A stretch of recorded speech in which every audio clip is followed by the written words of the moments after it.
Aerosmith? It's a long time ago. And I have nothing to say about that in public. Actually, I'll add, I was hired, I worked with a lot of musicians. My work with Aerosmith was actually public, so I traveled with them around the country and the world for 2 years.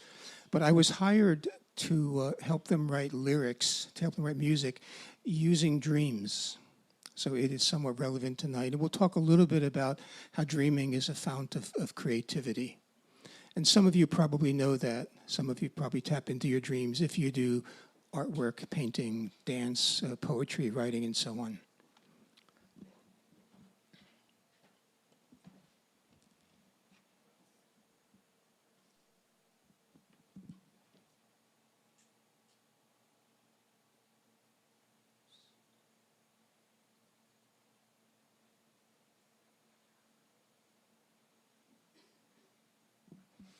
Okay, this is a topic that I really enjoy talking about.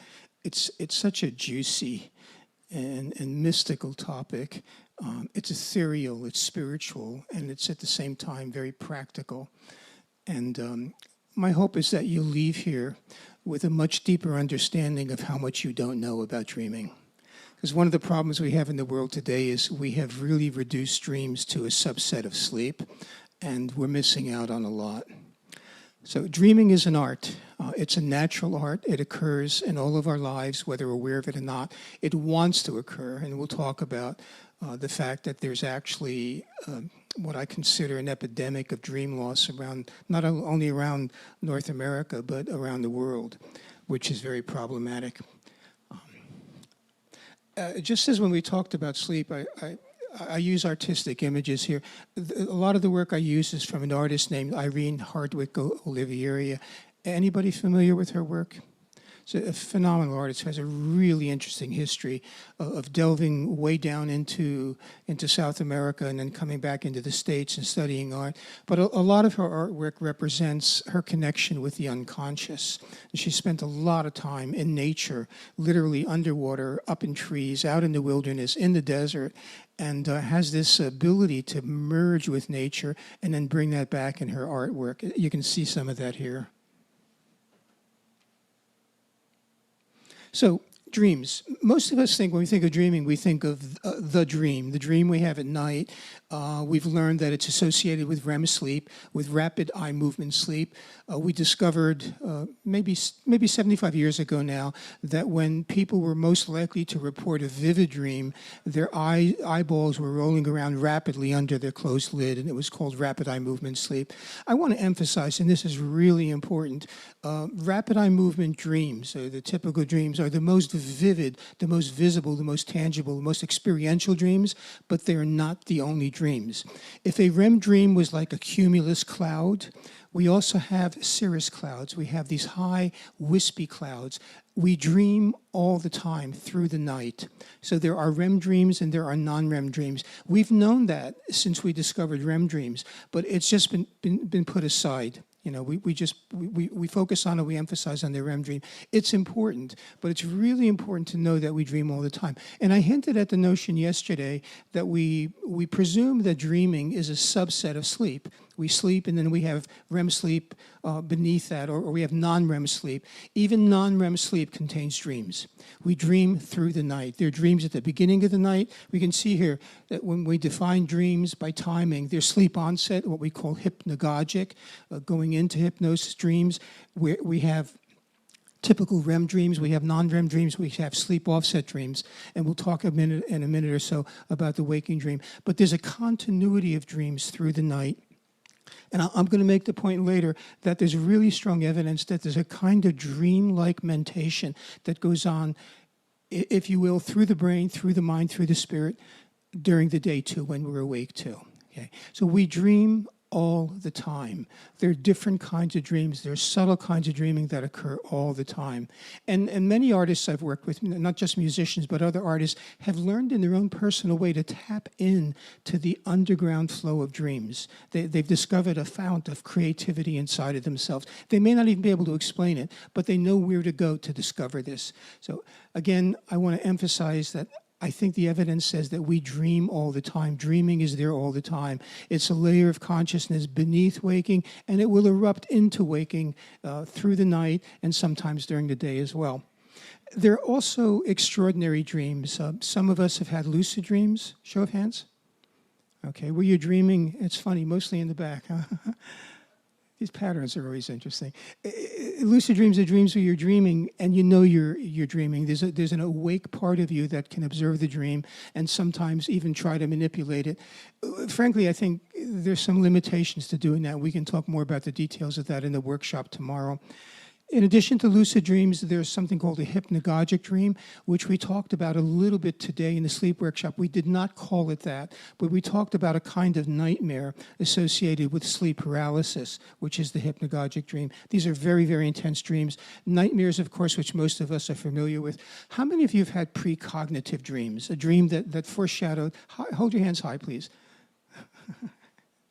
Thank you. Okay. It's funny, when I ask that question, you know what I see from here? People go like this and they look around. They want to see if there's anybody else, going to be daring enough. Yeah. So usually it's about half the audience. This is something that's really interesting to discuss, something that can't be explained rationally because it violates our sense of linear time. But usually about half the people in my audiences report having a dream that foreshadowed something coming true. Elements of the dream or sometimes the whole dream came true. Actually, I talked today about an experience I had, a difficult experience I had in Israel, and I'd had a dream that foreshadowed that months before. It's not unusual. And then pipe dreams, these are dreams associated with substances, which maybe we'll talk more about tomorrow.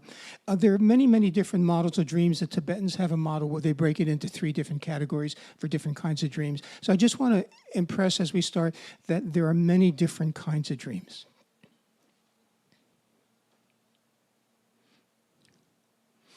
So what happens during dreaming? There's been a lot of research in the last 50, 75 years on what dreaming, what REM sleep does, what dreaming does to the psyche. So 3 major things happen. One is that the body and the mind unlink.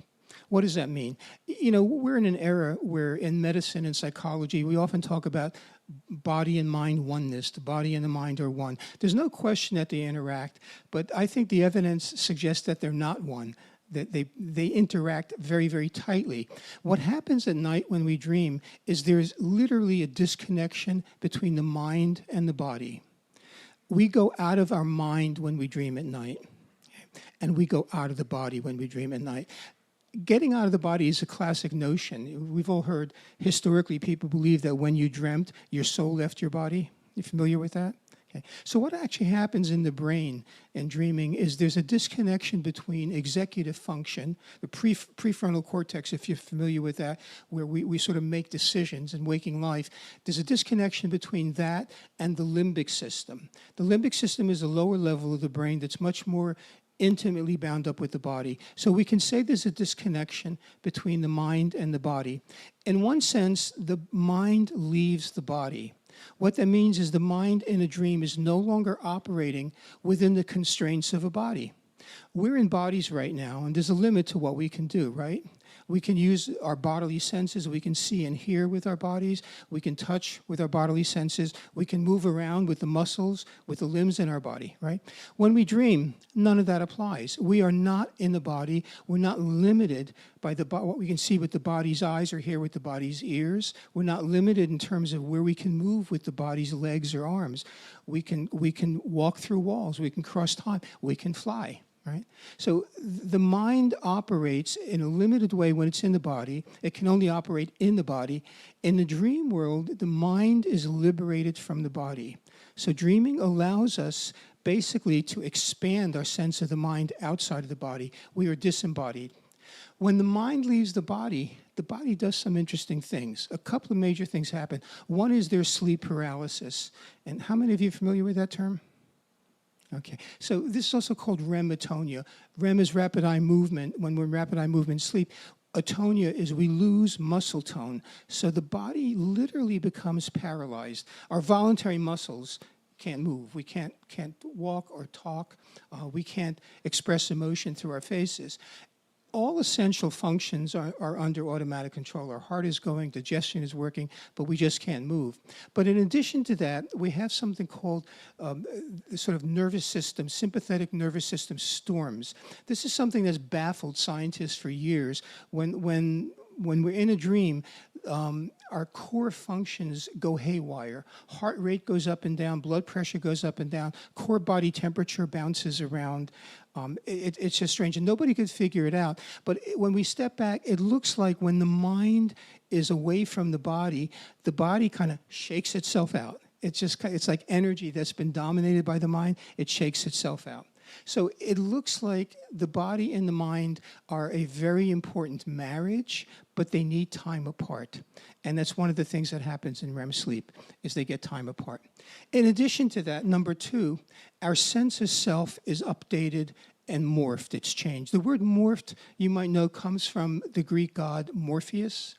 Yesterday we saw an image of Nyx, the goddess of night, and her son Hypnos. Hypnos had a son.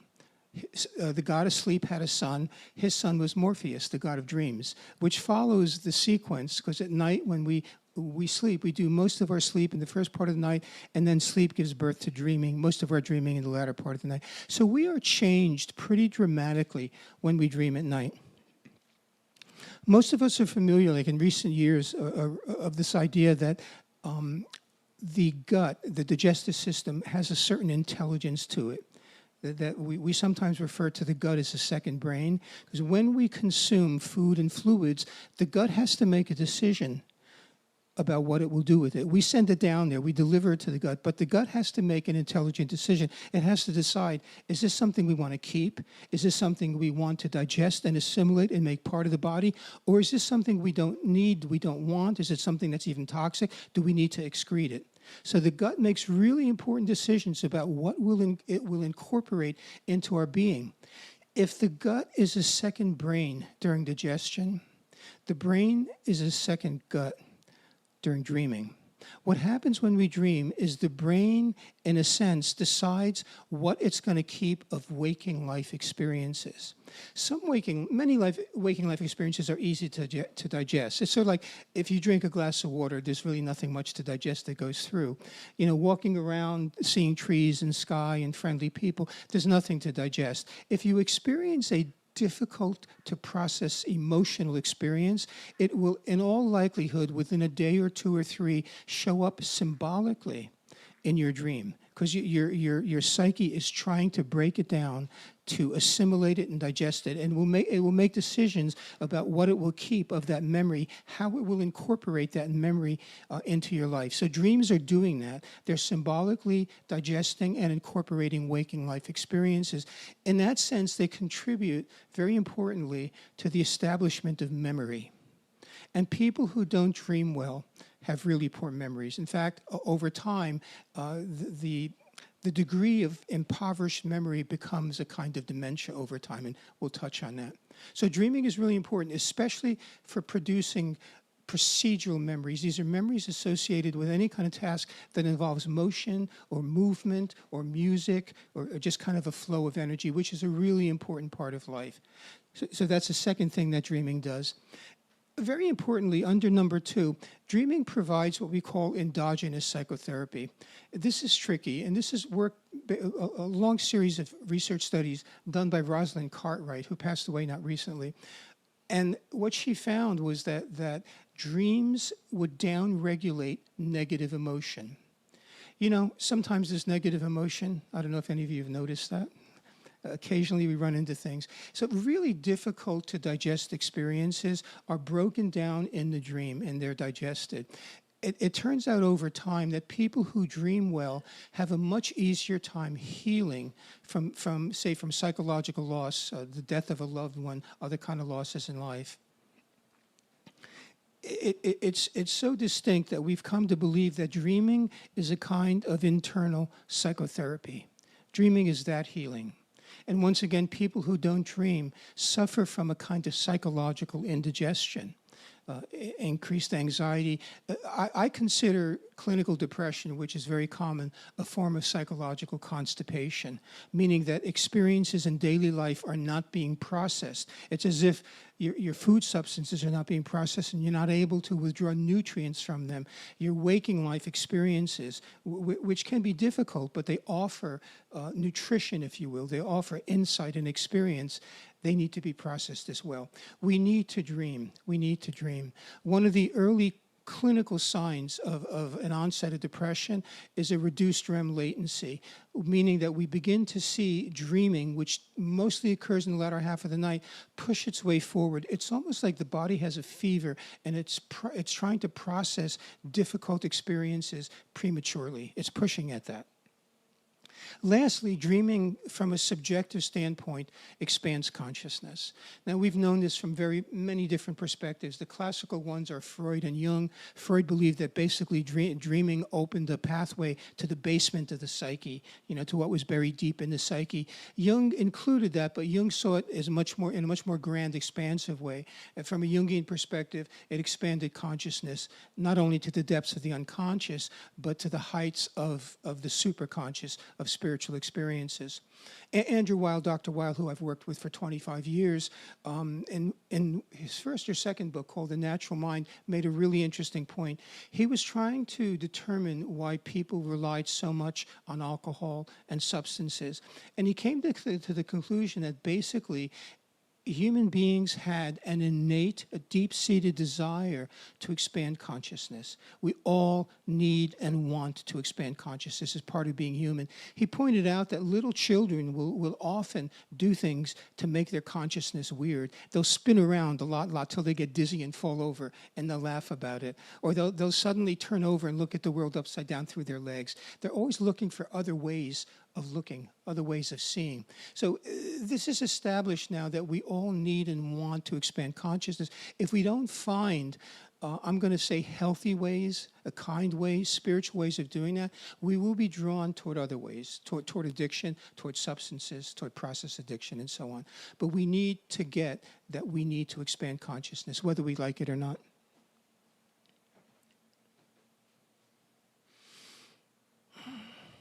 So I've come to look at dreaming as a spiritual practice. We've now amassed a great deal of literature on what dreaming does and how it benefits our waking lives. And so one thing it does is, I mentioned yesterday, it opens a portal to sleep. The very best way that I know to fall asleep is not to try to talk yourself into it or figure it out, but remember a dream. When we remember a dream, we're inching right next door to sleep. Sleep lives in the neighborhood of dreams. So dreams are a portal to sleep. Dreaming clearly promotes curiosity. If you record your dreams or you look at your dreams or you pay attention to who you are in your dream, you'll realize no matter what's going on, if it's a good dream or if it's a bad dream, there's a part of us in virtually every dream that is really curious. It's kind of like this natural, instinctual, psychological part of us. We want to know. Many of us lose that in the adult world because we're driven by fear and anxiety and we protect ourselves. But dreaming promotes curiosity.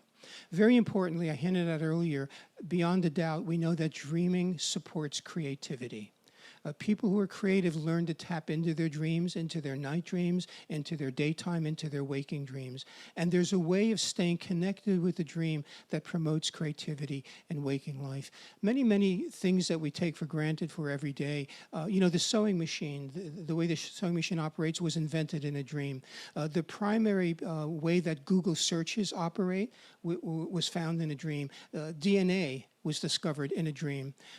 The Beatles song Yesterday came out of a dream, many, many other songs. So lots and lots of examples of really interesting creative processes that come out in dreams.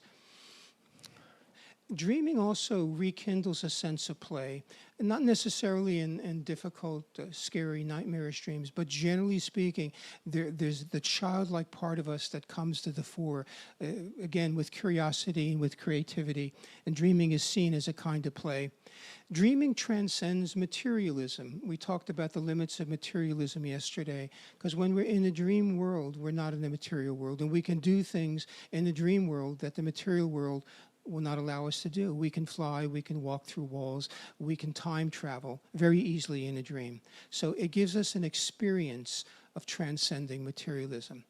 The thing about dreaming too, independent of what we dream, dreaming is a way of being. It's a way of seeing. And the more we connect with the dream at night, the more we recognize our own innate capacity to expand consciousness, to have a creative consciousness. We come more deeply into the hearts of who we are.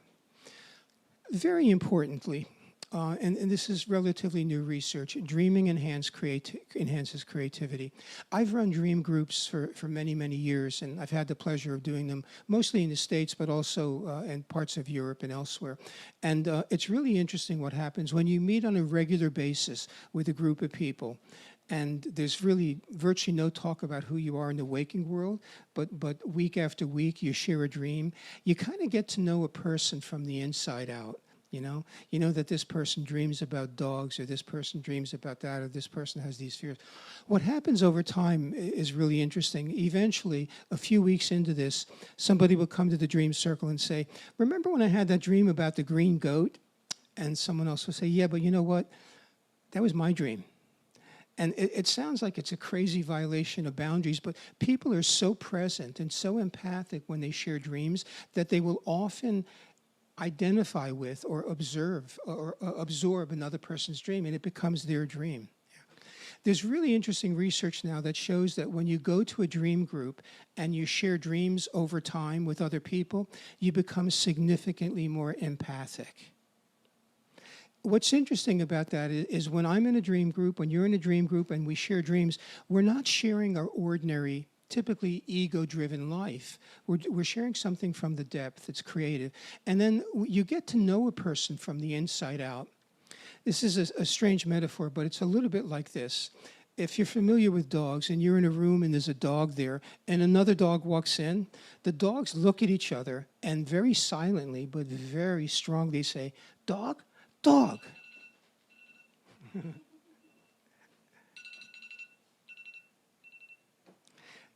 There's a sense of empathic identification, just knowing, right? When people are in a dream group, they look at each other and they go, dreamer, dreamer. There's this fundamental sense of deep identification. There's something very beautiful about that. And it opens the road to empathy. We get to know that other people at heart, in their depth, in their souls, are very much like we are. And it naturally facilitates empathy. And from my perspective, there's a tremendous shortage of empathy in the world today. We could use a lot more of it. And I'm going to point out that we're in the middle of a serious epidemic of dream loss, which I think is very much related to our loss of empathy. Also, you may or may not know this, but most people are more social in their dreams than they are in their waking lives. Most of us have more social contact and social connection, and we have good relationships in our dreams, more so than we do in our waking lives. Not true for everybody, of course, but I find it interesting, and maybe that's just a reflection of this era. It's an era where a lot of people are reporting great loneliness. Carlos Castaneda, you may or may not be familiar with his work, but he said what dreaming does is gives us the fluidity to enter into other worlds by destroying our sense of knowing this world. So there is a challenge to the dream. You know, when we dream, when we're in a dream, we believe we're awake. Somebody walks up to you while you're dreaming and says, hey, buddy, you're dreaming. You're going to go, yeah, right, get out of here, right? If somebody walked up to you right now, if I walked up to you and said, guess what, guys, we're all dreaming.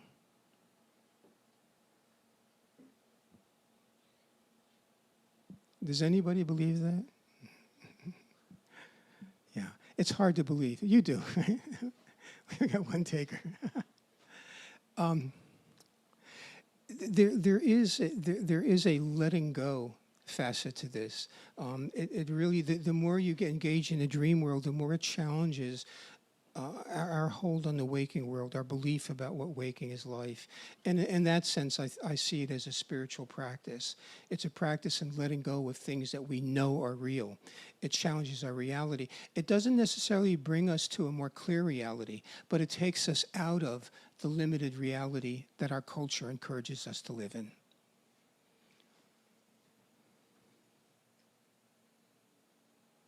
So the waking dream. Carl Jung introduced this concept long ago. There's a beautiful book. Do I have it down here? Yeah, by Mary Watkins called Waking Dreams. Mary wrote this book years ago when she was in her 20s, and it's phenomenal. It's just the revelation of the heart of an artist. It's a little book, but great to read. But the waking dream basically acknowledges that we dream all the time, and we can recognize dreaming aspects of waking life. If there's a trick to it, it's pretty simple. Most of us know what it's like to be in a dream. And when I've written about this, I've talked about dream eyes. When we're in a dream, we look at the dream through dream eyes. They're not ordinary waking life eyes. Ordinary waking life eyes are driven by intention. They're driven by, our perspective of life in the world is driven by things that we want to get done. Dream eyes are not. Dream eyes are driven by reception, more like a kid just walking into this mysterious space and being curious about what's there. We all know how to see in a dream. And it's pretty easy to practice. Just put on your dream eyes. Just the way to do it is you just pretend you're dreaming. When you're walking along, when you're sitting, when you're doing something that doesn't require a lot of attention, pretend you're dreaming, and it will take you right into a dream quality. There's a shift that goes on. It's pretty subtle, but it's also distinct at the same time. Colors start to look brighter. It's almost as if the frame you're looking through expands, it broadens. The uptightness of our ordinary waking mind starts to loosen up, and we begin to see the world, what we sometimes call the world behind the world, the world behind the world. It doesn't change anything, but it changes everything. It expands everything. I know that doesn't make sense, and I'm glad about that. So reveals the world behind the world. One thing you can do, and I learned this when I started working with a dream shaman in the 1980s. He had us record our dreams. We learned to record every dream at night, which I don't recommend. You can do it, but they're quite redundant. But he also asked us to record our waking life, to keep a journal. But he asked us to write about our waking day as if it was a dream. And we were a small group of people, and everybody went, huh? But it's not that hard to do, You kind of pick out the things that seem incidental, right? You'll notice a pattern of some of this system. Maybe you'll see a cloud shaped like a thunderbird, or you'll encounter, 3 people wearing red shoes that day. That ordinarily wouldn't show up in your diary. But when you're coming at it, when you're looking with dream eyes, that kind of stuff starts to pop. And you start to see these interesting patterns, right? These interesting colors, if you will, these themes that show up. And when you start to write about that, when you include that in your daily diary or your journal, over time, it starts to mesh with your dreams. You start to see that those patterns are connected with the patterns of things that you're dreaming about. So it begins to reunite consciousness, to reunite the waking world and the dream world. It's a very fun thing to do. It re-enchants waking life.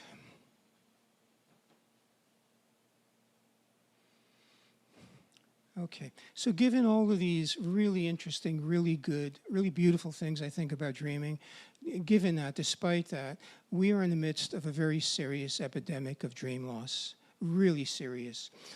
I wrote a major paper on this for the New York Academy of Sciences in 2017. I presented it in 2016, and recently I've been doing research, mostly around World Health, the World Health Center data, and recognizing that this is not just a North American problem, it's a global problem in the civilized world. So we're at least as dream deprived as we are sleep deprived. Sleep medicine, because sleep medicine basically subsumes dreaming under sleep, it doesn't segregate the impact of dream loss from sleep loss.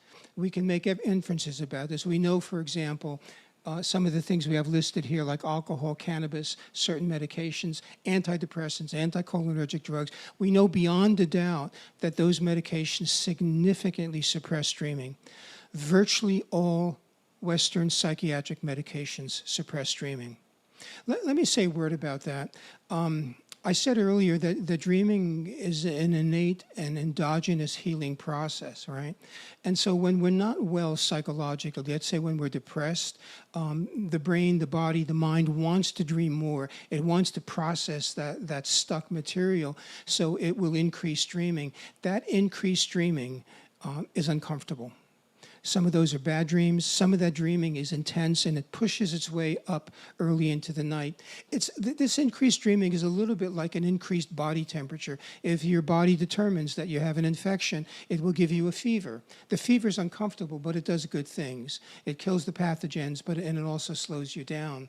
What happens with increased dreaming is similar. It'll pull you out of ordinary life for a while. It'll be difficult to manage. In fact, the symptoms of increased dreaming can look like depression, but there's a very big difference between a productive depression and what we consider a clinical depression. Sometimes depression is good. Sometimes it's your mind, it's your spirit, it's your psyche saying, damn it, slow down, come in, pay attention, you know. The common image is so many of us walk through life every day with a little pebble in our shoe, and we don't take the time to stop, take the shoe off, and take it out. So there's something irritating us because it's calling for attention. So, and in response, most of these medications, particularly antidepressants, the serotonin drugs, what they do is they're not truly antidepressants. They actually increase our energy. So they give us the energy to override the internal call to attend to what's bothering us. And in the long term, there are lots and lots of problems with that, lots of problems. So many medications, 1 through 5, interfere with dreaming. ALAN stands for artificial light at night. We talked a little bit about that in the workshop earlier today.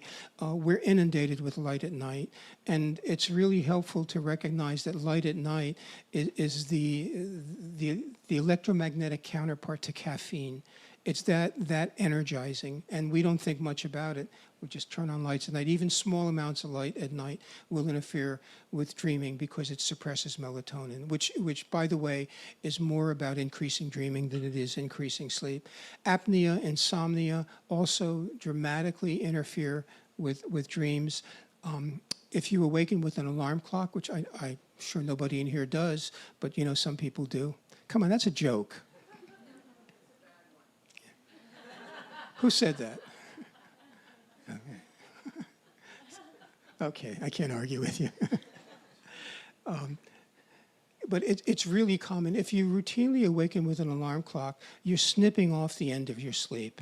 And typically, because we dream more in the latter part of the night, you're snipping off the end of your dreams. Imagine you're in a movie theater, you're watching a really interesting film, and they decide, 10 minutes before the film is over, they stop the projector, turn on the lights, and usher you out of the theater. That's a little bit like what happens night after night. But over time, even if you're losing 5 or 10 minutes of sleep night after night after night, you're contributing to pretty significant sleep deprivation. Sleep deprivation is cumulative. And in this case, actually, we're talking about dream deprivation. It's challenging for most people, but the ideal is to somehow create a pattern of sleep and waking that doesn't rely on an alarm clock, that relies more on the natural darkness of night and the sun rising. I'm going to come back to these other 3 points, the 10, 11, and 12 as we go on. So there are some very serious health consequences associated with dream loss. I don't like sharing this stuff because I'm not one who believes that we can scare ourselves into health, but I think it's important to recognize that there are serious health consequences. So generalized increased inflammation, which we know contributes to lots of disease, increased sensitivity to pain, and the data now around children shows it increases child and teen obesity. Memory deficits, dementia, Alzheimer's disease. Dream loss is strongly associated with Alzheimer's disease. The best medication we have for Alzheimer's in recent years is Aricept, and among other things, Aricept pretty significantly increases dreaming. I think there's a failure to recognize that because scientists don't look at that. They don't segregate sleep from dreams, but it's a real issue.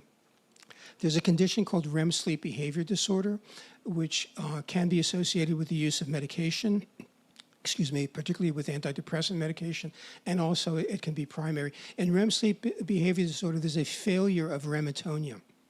So when we dream, our muscles are not paralyzed and we begin acting out the dream.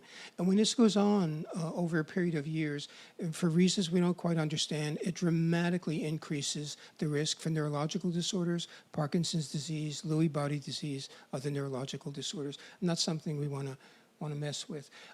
Dream loss, I've already hinted, is associated with mood disorders, anxiety. When I was in grad school years ago, we referred to depression as a loss of one's dreams. Of course, the reference there was that when people were depressed, they failed to generate a vision of the future, that sense of the dream. But in a very real sense now, we know that depression is about a loss of one's dreams. And number 6, Carl Jung in the 1920s and one of his students, Elida Evans, developed a really interesting theory. Now, this is just theoretical, but it has some fascinating underpinnings. He believed that there is a direct relationship between dream loss and increased risk for cancer. One interesting connection here, we've known for some years that melatonin, above and beyond what it does for sleep and dreams, melatonin is a potent oncostatic. And oncostatic means melatonin freezes cancers. And we, in our center, and many centers around the world now, we use megadoses of melatonin as an adjunct to treating a variety of cancers. Now, nobody makes the connection, or very few people make the connection, that melatonin is also increasing dreaming, which takes us back to Jung and Evans' theory that the loss of dreams is connected with cancer. The dynamic there, they really believe that dreaming is a really fundamental psychic energy, and it needs to come out. When it doesn't, that energy that wants to create is diverted and repressed. It's suppressed back into the body, and it will create at a biological level instead of a psychological or behavioral level. So it'll be forced into cells and force them to be more creative than they need to be and produce cancers. And more recently, one of my colleagues, Sonia Ancola Israel in San Diego, found that there's a dramatic increased risk for mortality, particularly in older people, when they begin to lose their dreams. Have I convinced you that it's important to dream? We're all in a hurry to get to bed tonight.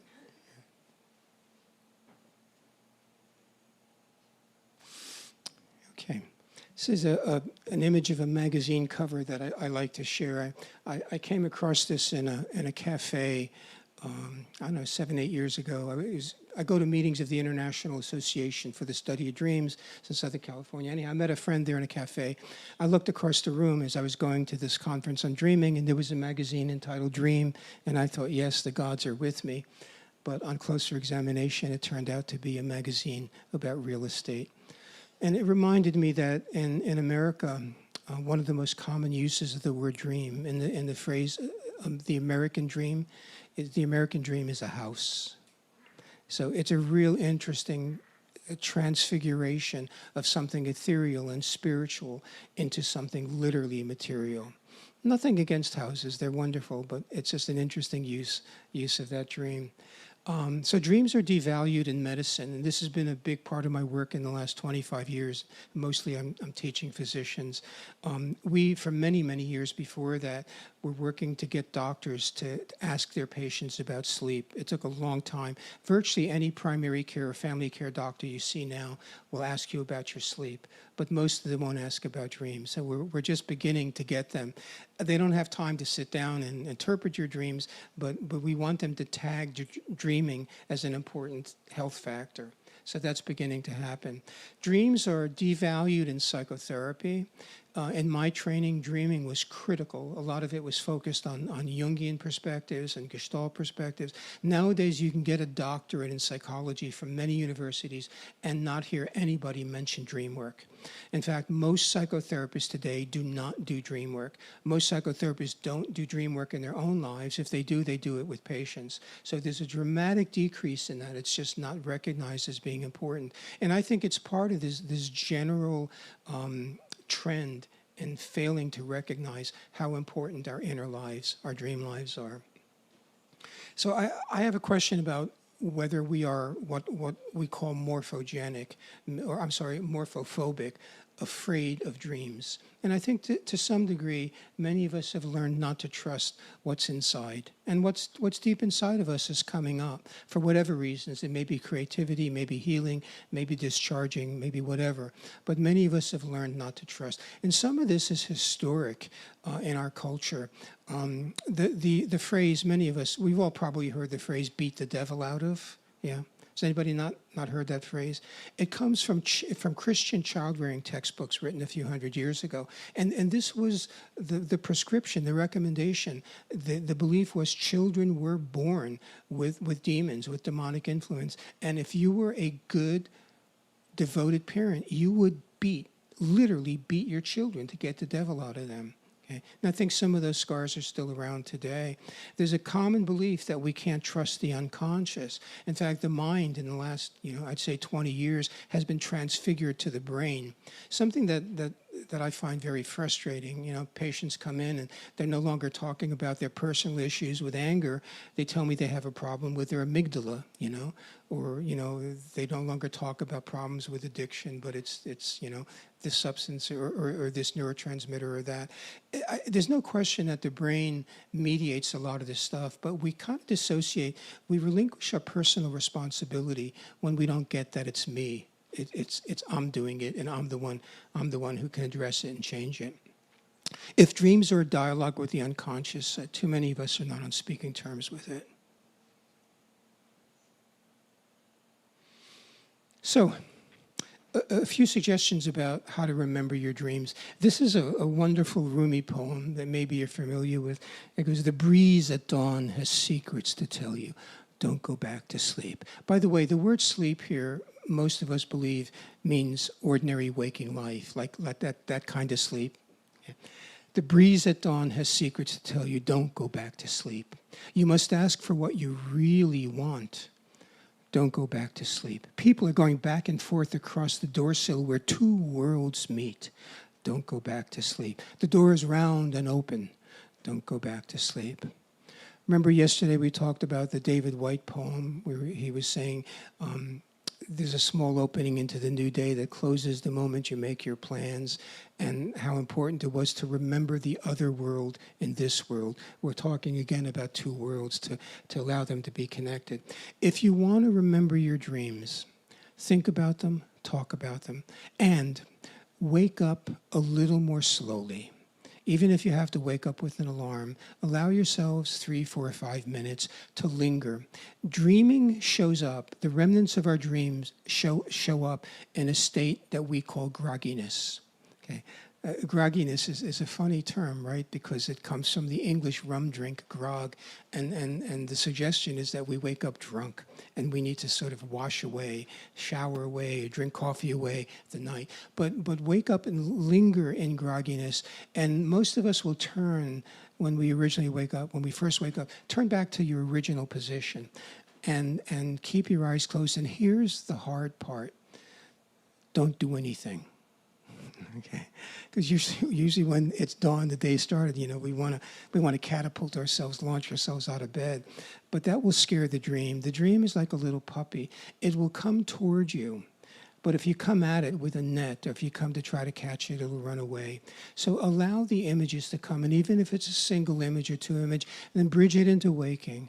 Think about it, write about it, talk about it if there are people around who are respectful of dreams. And over time, the dream will flow more and more. It's like a little bit of psychological undamming.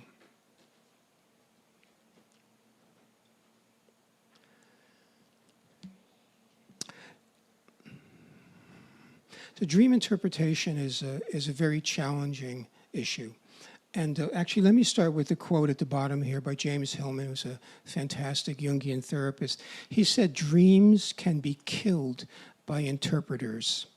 The direct application of the dream as a message for the ego is probably less effective in actually changing consciousness and affecting life than is the dream still kept alive as an enigmatic image." He's saying sometimes it's more important to not even interpret the dream, because the typical approach we take to dream interpretation is we assume the dream is a mirror of waking life. And it often is, but that's not all it is. Sometimes that mirror is a doorway. Sometimes it's a looking glass we can go into. So dreaming can be reflections of waking life, but it can also be a passageway into more depth experience. Most dream interpretation, I personally believe, is not helpful. I've been doing this for many, many decades, and I do think some of it can be helpful. But it's really not about imposing waking world ideas. We talked a little bit about wake-centrism. If we live in a wake-centric world, we think every dream is simply a reflection of this materialistic waking life. Many dreams are, many are not. Many transcend that and try to invite us into another space. So it's really important to be willing to sit with confusion. He's saying that the dream kept alive as an enigmatic image is important. The most important thing about dreams, I've come to believe, is that we allow ourselves to experience them, that they're speaking to us in another language. There are times we want to translate that into ordinary waking life language, but just sometimes we leave it as this mysterious speak.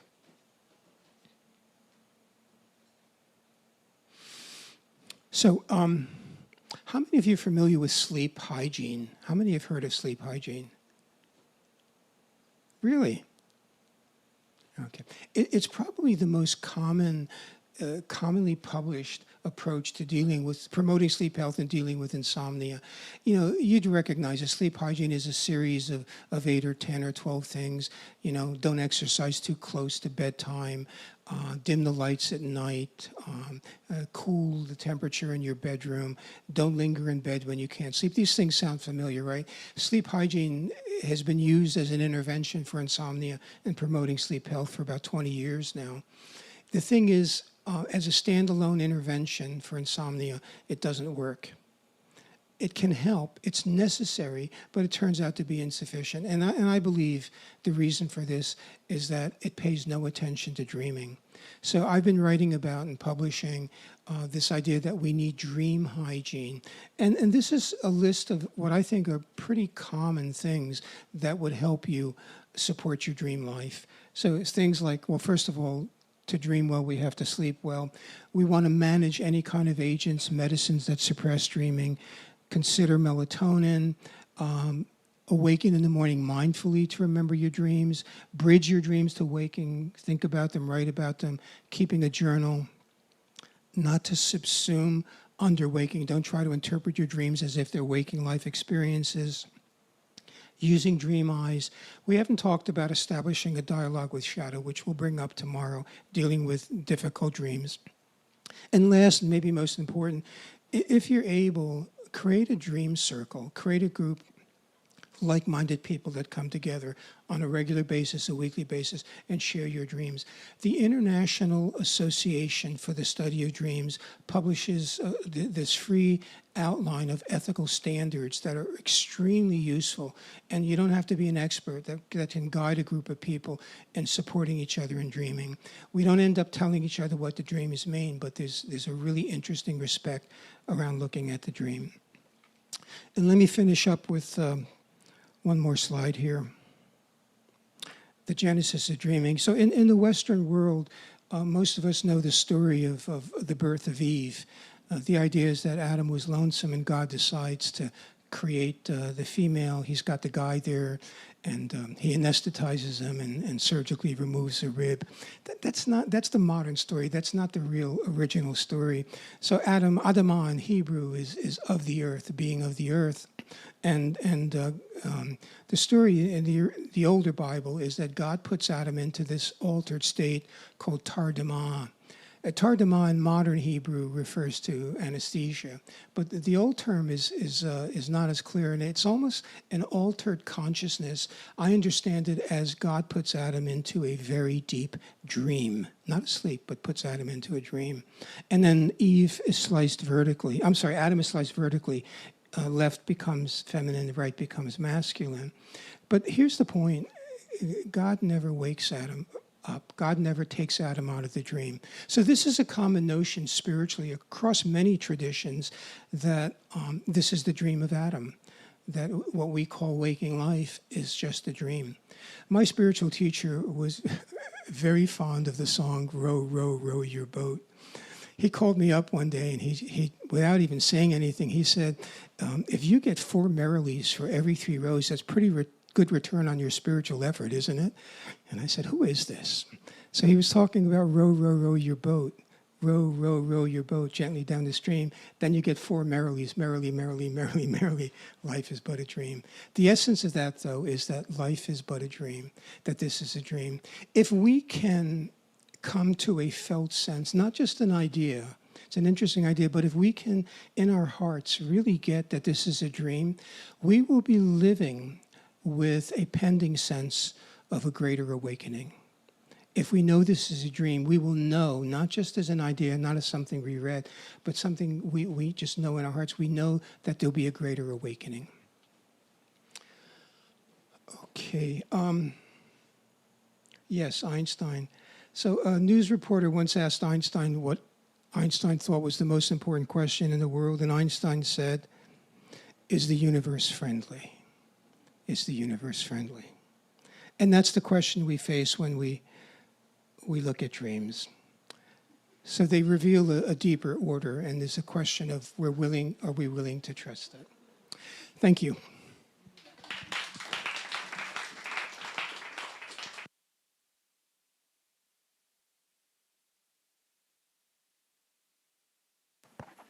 So I'd like to thank very much Dr. Rubin Naiman for this beautiful presentation on dreams tonight. Let's give him another big hand.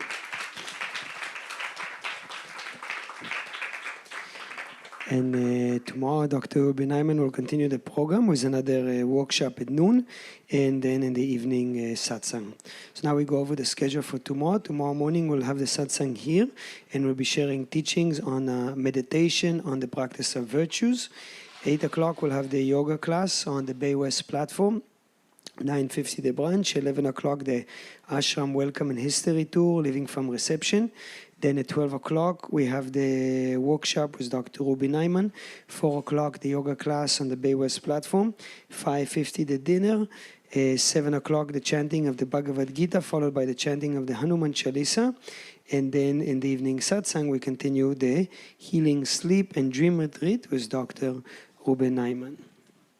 Tonight, we also like to take this opportunity to bid farewell to Manu Dawson, who is leaving the ashram tomorrow. Although he's not here, we would still like to give Manu Dawson a very big hand just to honor his wonderful support for this ashram and this organization for many years, coming and leading detoxification and juice fasting programs. So tomorrow, Manu Dawson is leaving, so we'd like to wish him a safe journey and great success in his work, and we look forward to see him back again into our next season in November. Tomorrow we're also starting the 5-day course with Ashley Turner, titled Rest and Restore, Yoga, Psychology and Ayurveda for Midlife. So this 5-day course is starting tomorrow. There'll be an inauguration ceremony with our priest Krishan Budri at 11:30 at the Vanadurga temple. Tonight we have a request to dedicate the final prayers to one of the ashram karma yogis from Germany, Narayani Andrea, who today is her birthday. So we'd like to wish Narayani a very happy birthday and to dedicate the final prayers in honor of her birthday, wishing her a long life with radiant health, peace, prosperity, and spiritual liberation on this very birth. So this is on page 97. Om, Om, Om, Trayam Trayambakam yajamahe sukhandim pushtivaranam urvarukamiva bandhanan mrityor mokshyamamritat. Om Trayambakam yajamahe sukhandim pushtivaranam urvarukamiva bandhanan mokshyamamritat. Om Bakam yajamahe sukhandim pushtivadanam urvarukamiva bandhanan mrityor mokshyamamritat. Om Sadveshan Swastir Bhavatu, Sadveshan Shantir Bhavatu, Sadveshan Purnam Bhavatu, Sadveshan Mangalan Bhavatu, Sarve Bhavantu Sukhinaha, Sarve Santu Niramayaha, Sarve Badrani Pashyantu Makashe Dukavad Bhavet, Asatoma Satgamaya, Tamasoma Jyotir Gamaya, Mrityormamritam gamaya. Om Purnamada Purnamidam Purnat Purnamudachyate Purnasya Purnamadaya Purnameva Vashishyate. Om Shanti Shanti Shanti. Om Peace Peace Peace. O adorable Lord of mercy and love, salutations and prostrations unto Thee. Thou art omnipresent, omnipotent, and omniscient. Thou art Satchit Ananda. Thou art existence, knowledge, and bliss absolute.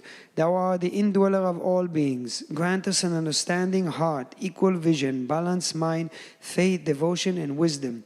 Grant us a spiritual strength to resist temptations and control the mind. Free us from egoism, lust, anger, greed, hatred, and jealousy, and fill our hearts with divine virtues. Let us behold Thee in all these names and forms. Let us serve Thee in all these names and forms. Let us ever remember Thee. Let us ever sing Thy glories. Let Thy name be ever on our lips. Let us abide in Thee forever and ever. Om Bolo Sadguru Shivananda Maharaj Ki Jai.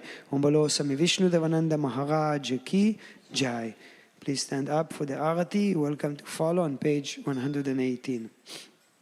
Om Jai Jarati Vigna Vinayaka Vigna Vinayaka Shri Ganesha Jai Jarati Subramanya Subramanya Kartikeya Jai Jarati Venugopala Venugopala Venulola Papa Vidura Navanita Chora Jai Jarati Venkataramana Venkataramana Sankataharana Sitarama Radhe Shyamaha Jai Jarati Gauri Manohara Gauri Manohara Bhavani Shankara Samba Sada Shiva Uma Maheshwara Jai Jarati Raja Rajeshwari Raja Rajeshwari Tripura Sundari Mahalakshmi Mahasaraswati Mahakali Mahashakti Jai Jarati Anjaneya Anjaneya Hanumantaha Jai Jarati Dattatreya Dattatreya Trimurti Avatara Jai Jarati Adityaya Adityaya Bhaskaraya Jai Jarati Shanishwaraya Shanishwaraya Bhaskaraya Jai Jarati Shankaracharya Shankaracharya Advaita Gurave Jai Jarati Sadgurunata Sadgurunata Shivananda Jarati Vishnu Devananda Vishnu Devananda Vishnu Devananda Jai Jarati Agastya Munaye Agastya Munaye Shri Rama Priyaye Jai Jarati Ayyappa Swamiye Ayyappa Swamiye Dharma Shastave Jai Jarati Jesus Gurave Moses Gurave Buddha Gurave, Jai Jai Arati Muhammad Gurave, Gunana Gurave, Samasta Gurabhyo Namaha, Jai Jai Arati Venugopala, Om Natatra Suryopati Nachandra Tarakam, Nema Vidyotobanti Koto Yomagnihi, Tameva Bantumanubati Sarvam Tasya Basa Savamidam Vibhati.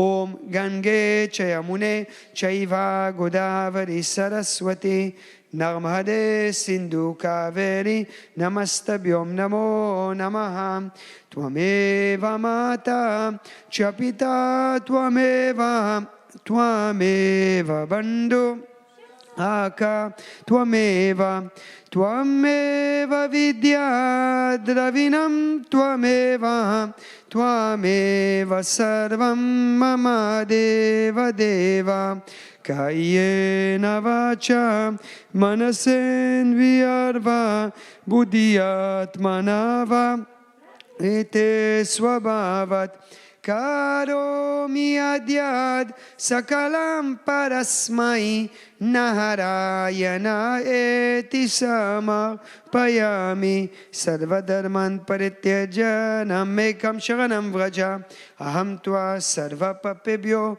Moksha Ishyami Ma Shucha.